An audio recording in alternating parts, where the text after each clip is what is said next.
dua orang. Jadi di masjid itu banyak jamaah, ya. Ada yang sendiri-sendiri, ada yang dua orang, salah satan, tiga orang. Nah, melihat seperti itu, apa yang dilakukan oleh Umar bin Khattab, ya? Apa yang dilakukan? Fajama'ahum, maka mereka dikumpulkan. Nah ini Pak, jadi sholat tarawih itu siapa yang mengumpulkan? Itu Umar bin Khattab, mengumpulkannya jadi satu. Kemudian ala Ubay radhiyallahu anhu menjadikan Ubay bin Ka'ab menjadi imamnya Pak. Jadi ditetapkan jadi satu daripada masing-masing sendiri-sendirian, waktunya juga beda-beda. Maka oleh Umar itu dijadikan satu. Kemudian yang menjadi imamnya adalah sahabat Ubay bin Ka'ab, ya, sahabat Ubay bin Ka'ab radhiyallahu anhu. Nah kemudian Wawadana alaihim isrina rakaatan. Nah perhatikan di sini Pak, bahwa apa yang dilakukan oleh Umar, kemudian Umar menetapkan bahwa jumlah rakaatnya sholat tarawih itu adalah 20 rakaat. Gitu Pak. Wa ajma'as sahabah ma'ahu ala dzalik. Dan ini menjadi ijma'nya sahabat Pak. Ya, ijma'nya sahabat. Jadi tarawih itu berapa Pak? 20 rakaat. Nah, jadi ijma' itu Pak dasar hukum yang ketiga setelah Al-Quran dan Sunnah. Ya, ijma', ya, misalnya Al-Quran juga dibukukan pada masa Abu Bakar radhiyallahu anhu, itu juga ijma' Pak. Ya, itu bisa dikatakan bid'ah Pak, tetapi bid'ah yang baik. Ya, karena apa terjadi ijma'? Awalnya Umar menyarankan kepada Abu Bakar Siddiq agar membukukan Al-Quran, karena Rasulullah hanya menyuruh untuk menulis dan menghafalnya Pak. Ingat ya, Rasulullah hanya suruh para sahabat itu menulis dan menghafalkannya, tidak menjadikannya satu. Nah, ketika kita perang Pak, karena ketika Rasulullah wafat itu banyak orang kembali ke musyrik Pak, murtad. Nah, akhirnya kita perang Pak, oleh Abu Bakar diperangi.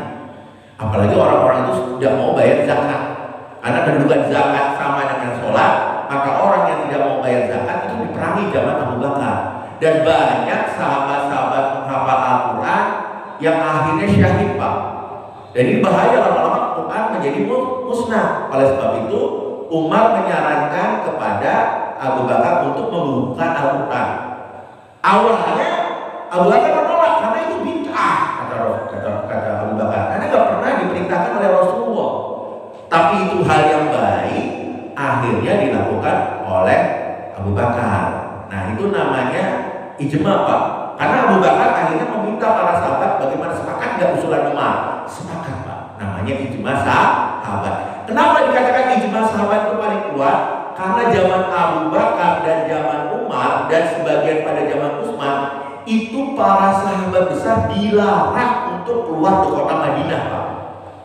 Dilarang untuk keluar kota Madinah sampai nanti Fitnatul Kubro zamannya Utsman, barulah para sahabat terpencar karena mereka nggak mau konflik dalam politik Pak.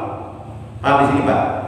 Jadi Al-Quran, kemudian sholat tarawih, kemudian dalam Jumat ada 2 azan, itu ijma' sahabat Pak. Jadi zamannya Utsman itu azan itu mengikuti azan Nabi pertamanya Pak. Mengikuti azan Nabi cuma 1 kali.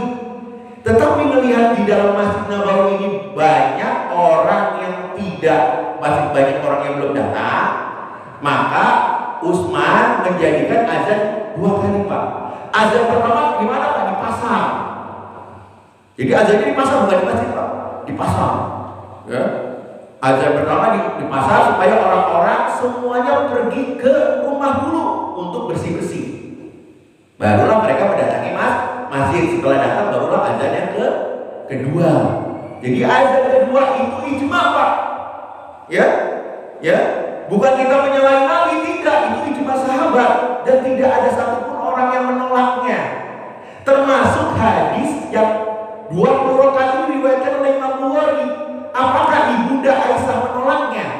20 rakaat sholat tarawih ini?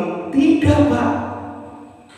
Ingat ya, makanya penetapan katanya bahwa Rasulullah SAW sholat malam pada bulan Ramadan dan di luar bulan Ramadan itu 11 rakaat, itu hadis bukan sholat tarawih, Pak. Bukan untuk sholat tarawih. Kalau itu untuk sholat tarawih, Ibunda Aisyah justru yang pertama kali menolaknya, Pak. Habis ini logikanya, Pak ya. Masih menolak, gak bisa. Harusnya sholat tarawih itu 11 rakaat. Kenapa Rasulullah sholatnya di dalam bulan Ramadan atau di luar bulan Ramadan 11 rakaat? Buktinya apa? Ibunda Aisyah tahu kan pada zaman Umar dia ada di situ. Apakah dia menolak 20 rakaat? Tidak, Pak. Karena yang beliau lakukan itu di rumahnya, Pak ya. Di rumahnya beliau itu Ibunda Aisyah hanya melihat di rumahnya. Tapi kan Ibunda Aisyah tidak tahu yang bahkan ketika misalnya di sahabat ketika dilakukan Rasulullah ketika 3 hari di Masjid Nabawi. Gitu loh, Pak. Makanya jumlah rakaat di dalam sholat tarawih itu tidak ditentukan, Pak. Tidak ditentukan, ya.